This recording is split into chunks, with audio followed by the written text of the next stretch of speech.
Welcome back to New Day. An upcoming event is helping young men excel academically, socially, and most importantly, improving their sense of self-worth. The Black and Brown Male Summit at Highline College is entering its 8th year and includes workshops, presentations, and motivational guest speakers. Please welcome the event's creator, Director of Community Outreach at Highline College, Rashad Norris. It's good to have you here. Thanks for coming in. So this is a really important thing that targets a group of people who really need some attention and some skill building, and that's why you created the summit, correct? Well, yes, you know, as my job at Highline College, I'm the Director of Community Engagement, and so I go out to high schools and I talk with young people, especially our young people of color and our young males, and when I walk into these schools, a lot of the teachers or administrators, they always are all that have a connection with these young people, and so they always say, Rashad, man, we need you more, can you come back? And it would be nice if you could have some type of circle, something with these young people. And you know, at that time I was doing it and it was very exhausting. So and yes, to have to spend that much time. It was good exhaustion, but you know, it was just exhausting to do all that. So we created a summit where we bring these young people, our young men of color, to the campus. So now they have a chance to see the campus. At the same time, they get a chance to also meet other individuals who look just like them. They have great speakers. Correct? It's very important. Because it says this is attainable for you. And everybody kind of needs to be able to see themselves in that successful future. Most definitely. And you want them to understand that their presence is truly needed in this education field. You know, and not just in the education field, but as in a society, we need to look at our young men of color as productive citizens. And at the summit, we actually highlight so many great speakers who are from the local area that do wonderful workshops for us. We have over 12 workshops for these young men. We have great panelists. Our panelists are young men of color who are able to talk with these young men in the workshop sessions. And so we try to just give them so much information on that day. What is the subject matter? The subject matter, it stems from, you know, you're looking at social identity, and that's very big. You have to start looking at the environmental. You look at how to navigate in such environments. We also look at entrepreneurship.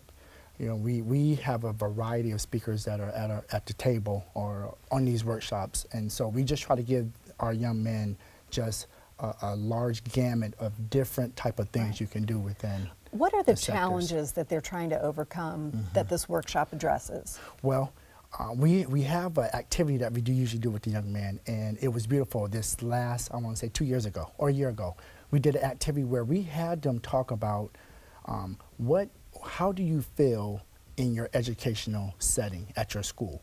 And what it's called, we did a Wordle. And in this Wordle, we had them give one word that was a descriptive of how they felt in their schools.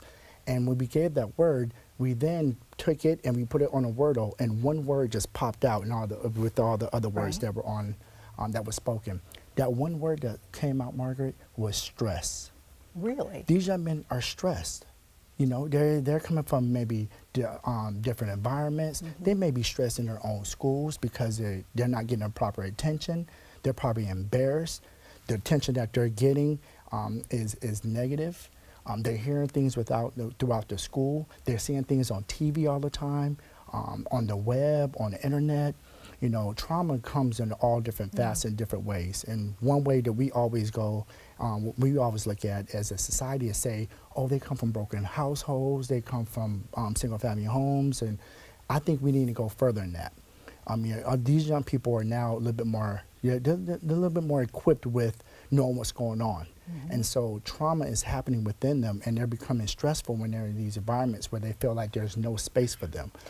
And it's so interesting to me that we think about job skills, we think about graduation, preventing dropout and that sort of thing, but just that, how do you feel? How is your mental health? What is your sense of yourself is something that, you know, is built around emotional intelligence, and it doesn't just automatically happen. Somebody has to help you build that. Yes, and that's something that we stress with our workshop presenters is make sure you come into this place, you're mentally healthy as well, because they have to see what this looks like to be mentally healthy and to understand that emotional intelligence plays a large role in your decision making and you being able to be adaptive in society. Right. And once you have that, you can apply it to all kinds of different circumstances. So when you talk to kids who've been to the summit in the past, what are you most proud of? I'm proud to hear them say that I've now made the decision to go on, hopefully if it was to go on to college or just to be productive and try to find a skill set. But most importantly, what I'm proud of is when they say, I know who I am and I know how to find out who I am. And I ask questions. Right. One thing that I always pose to my students, whoever I talk to, or when I talk to them, is never be afraid to ask. And I always tell them that you've been shut down, that trauma has hurt you so much that you've been quiet. And people need to hear you, and not about how loud you are, but you being explicit about you needing that help and you want to know what that is. Right. So when I say ask, ASK, it stands for always seek knowledge. And you always ask, you always raise your hand. You don't never be afraid to have your voice. And be unapologetic when you ask your question. And let it be known that, you know what, I need this. I am so glad you're doing this, and I have no doubt that every parent would like to have you talk to their young person. You have a wonderful way. Thank you so much. The 8th Annual Black and Brown Summit takes place Saturday, November 18th at the Student Union on the Highline College campus. It's a day-long event that gets underway at 8 in the morning, and we've linked full information on our website. Thanks for coming in. Thank you for having me. We'll be back after this.